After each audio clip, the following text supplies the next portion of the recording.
సంక్రాంతి పండుగ హడావిడి మీ ఇంట్లో ఎలా స్టార్ట్ అయింది? మా ఇంట్లో అయితే ఇలా పిండి వంటలతో స్టార్ట్ అయిపోయింది అనమాట పండుగ హడావిడి. చక్కగా పిల్లలకి హాలిడేస్ ఇచ్చేసేసారు. ఇక మా చెల్లి వాళ్ళ పాప బాబు అందరూ వచ్చారు. అందరం కలిసి అయితే ఇలాగ పిండి వంటలు చేయడం స్టార్ట్ చేసామన్నమాట. మా ఇంట్లో అరిసెలు, కజ్జికాయలు, అలాగే మనుగులు, అలాగే వాంపూస ఇవన్నీ అయితే చేసామన్నమాట.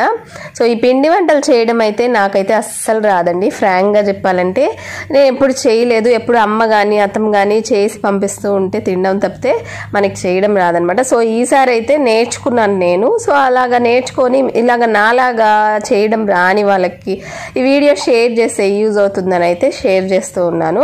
సో ఫస్ట్ అయితే అరిసెల కోసం అయితే అరిసెలకి ఒత్తే పీట, అలాగే కజ్జికాయలకి ఒత్తే ఇవన్నీ అయితే రెడీ చేసుకున్నాం. అండ్ 1 కేజీయే అరిసెలు చేస్తున్నాం అనమాట. సో ఆ 1 కేజీ బియ్యాన్ని అయితే ఒక్కరోజు నైట్ నానబెట్టేసి మార్నింగ్ లేసి ఇలాగా వడబోసేసుకున్నాం అనమాట. ఒక చిల్లులు గిన్నెలో తీసుకొని వడబోసేసుకొని పిండి ఆడిచ్చేసాము. సో 1 కేజీ బియ్యానికి 1 కేజీ బెల్లం పడుతుంది అనమాట.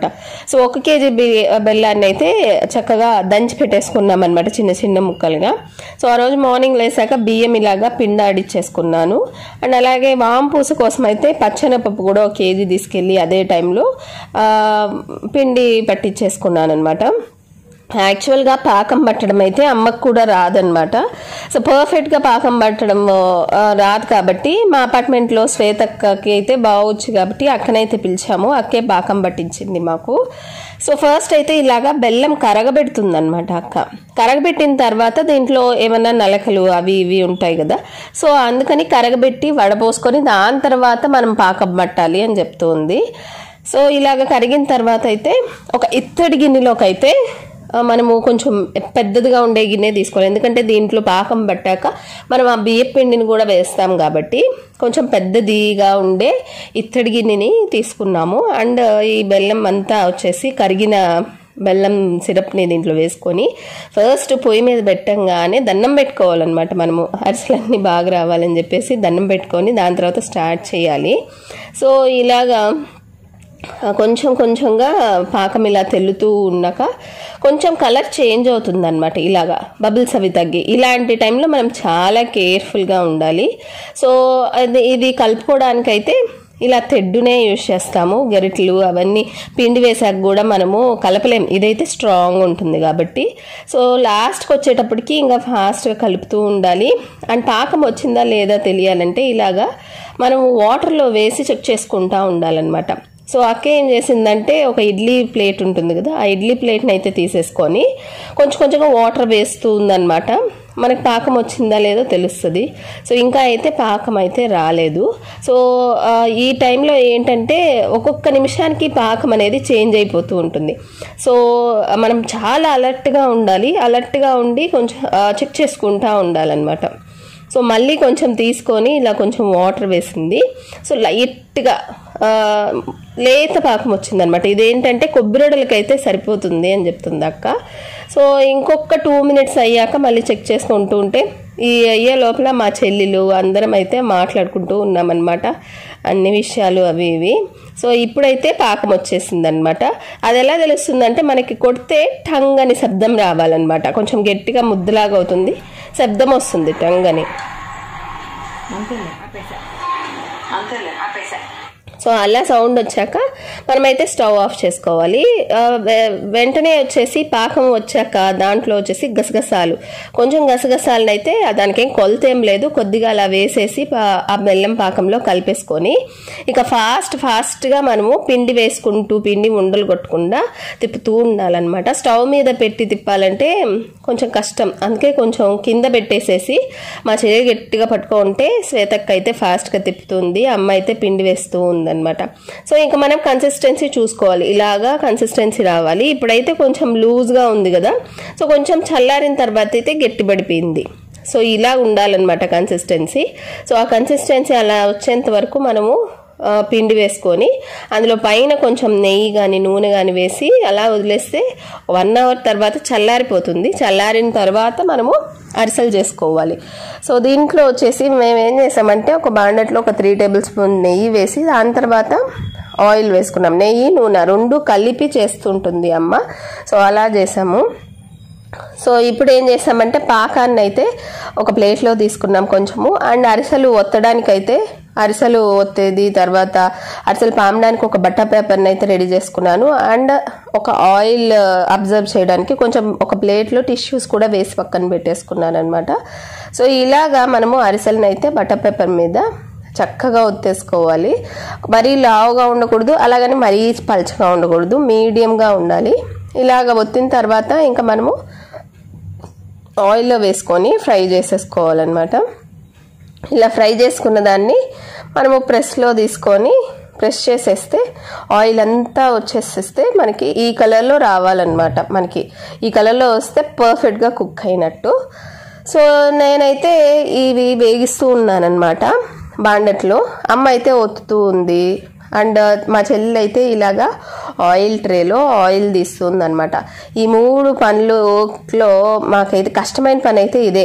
ఆయిల్ గట్టిగా ఒత్తాలన్నమాట. నీట్గా ఒత్తితే మనకి అరిసెలు పర్ఫెక్ట్గా ఉంటుంది. ఆయిల్ నెయ్యి ఏం లేకుండా చక్కగా వస్తుంది అనమాట. అది ఏంటంటే ఎక్కువ ఒత్తితే చేయి నొప్పి వస్తూ ఉంటుంది. కానీ మ్యాక్సిమం మా సిస్టరే అవుతుంది. 1-2 వచ్చేసి రుపిని ఒత్తుతాను అని వచ్చాడు, కానీ వాడు చిన్నవాడు కదా, వాడికి రాలేదు ఒత్తడం. సో మళ్ళీ మా చెల్లె తీసుకొని అయితే ఒత్తేస్తుంది అనమాట. సో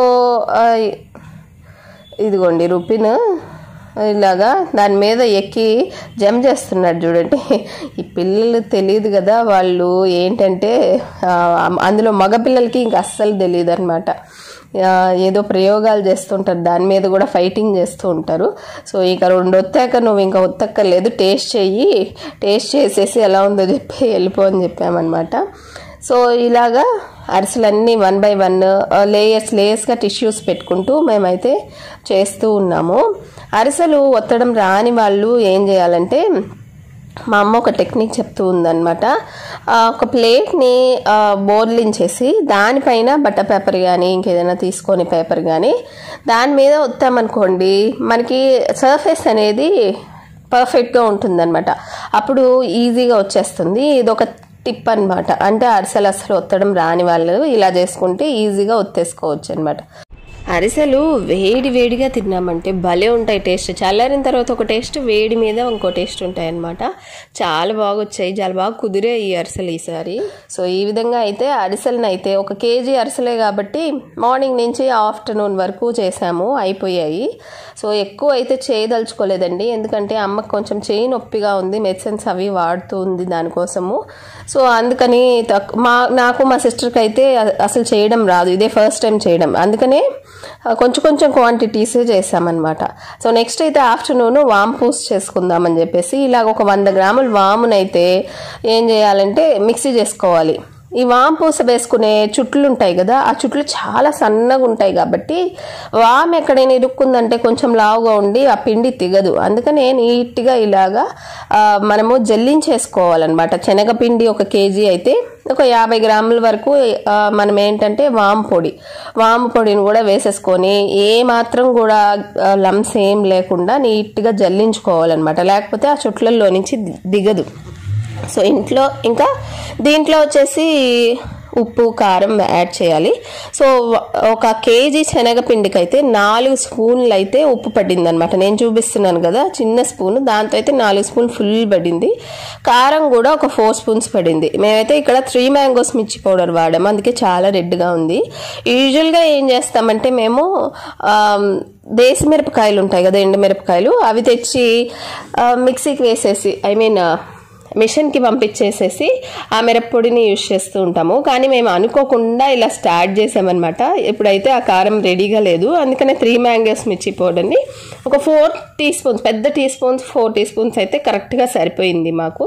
సో మేము చేస్తూ ఉంటే గీతు కూడా వచ్చిందనమాట. ఇంకా పిల్లలకి హాలిడేస్ కదా, సో గీతు కూడా నేను చేస్తానమ్మా అని వస్తే ఇంకా మొత్తం పిండిలో మొత్తం కలబెట్టడం ఎందుకని ఒక చిన్న బౌల్ ఇచ్చి ఆ బౌల్లో చేసుకోమని చెప్పామన్నమాట. మా సిస్టర్ ఏం చేస్తుంటే సేమ్ అలాగే చేస్తుంది అనమాట. ఇప్పుడు ఆడపిల్లలకి మమ్మీ ఏం చేస్తే ఏంటంటే అది చేయాలనేది ఉంటుంది మనకు కూడా. చిన్నప్పుడు వాళ్ళు శారీ కట్టుకుంటే శారీ కట్టుకోవాలనిపిస్తూ ఉంటుంది, అండ్ వాళ్ళు చేస్తూ ఉంటే పక్క నుండి చూడడము, ఇవన్నీ ఏంటంటే ఆడపిల్లలకి బేసిక్ ఇన్స్టింక్ట్స్ అనమాట. వాళ్ళు పుట్టినప్పటి నుంచి అది వచ్చేస్తుందేమో అనిపిస్తుంది. సో ఇలాగా మనుబులు చుట్లు ఉంటాయి కదా, సో వాంపూసకి ఇలాగా చాలా చిట్టి ఉంటాయి అనమాట హోల్స్. సో దీంట్లోకి అయితే మా అమ్మ ఏం చెప్పిందంటే ఏ బ్యాచ్కి ఆ బ్యాచే వాటర్ వేసుకొని కలుపుకోవాలి, మొత్తం అయితే ముందుగా కలిపి పెట్టుకోకూడదు అని చెప్పింది. సో బ్యాచెస్ వైజ్గా కొద్దిగా పిండి తీసుకొని సపరేట్గా చేసుకొని అయితే కలిపి చుట్లల్లో పెడుతూ ఉన్నామన్నమాట. సో చుట్లలో వేసేసి ఈ లోపల ఇంకా ఆయిల్ కూడా పొయ్యి మీద పెట్టేసాము. ఆయిల్ కూడా బాగా హీట్ ఎక్కిన తర్వాత ఇలాగా ప్రెస్ చేసుకుంటూ మనము ప్యాన్ మొత్తము ప్రెస్ చేసుకోవాలి. ఆయిల్ కొంచెం తక్కువ వేయండి, ఎందుకంటే పొంగుతుంది అనమాట. ఇది ఆయిల్ మనం వేయంగానే నురగలుగా ఇప్పుడు మీరు చూసారు కదా అలా పొంగుతుంది, ఒక్కోసారి స్పిల్ అయిపోతుంది కదా. సో చూసుకొని ఆయిల్ వేయండి. చూడండి గీతు నేను కూడా వేస్తాను ఆయిల్లో అని చెప్పి వస్తుందన్నమాట. అమ్మో ఆయిల్లో వద్దు అని చెప్పేసి ఒక ప్లేట్ ఇచ్చి ఆ ప్లేట్లో ఫస్ట్ ట్రై చెయ్యి అని చెప్పి చెప్తున్నాం అనమాట.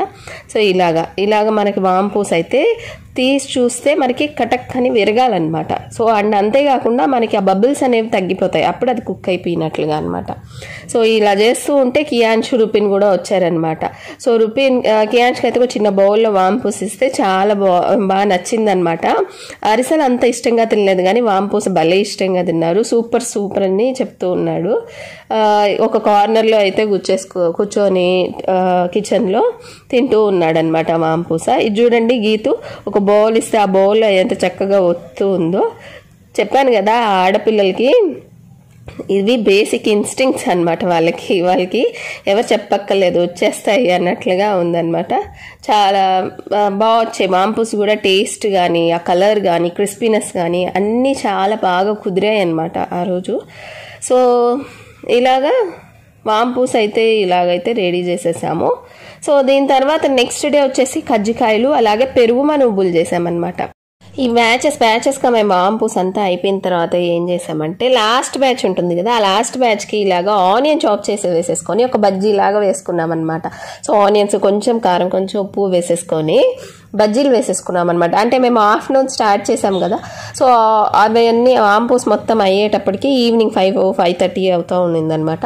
సో హ్యాపీగా బజ్జీలు వేడిగా వేసుకొని చక్కగా ఈవినింగ్ స్నాక్స్ లాగా తినేసేసి ఆ రోజైతే ఇలాగా 2 రకాలు చేసుకున్నాం అనమాట, అరిసెలు అలాగే వాంపూస.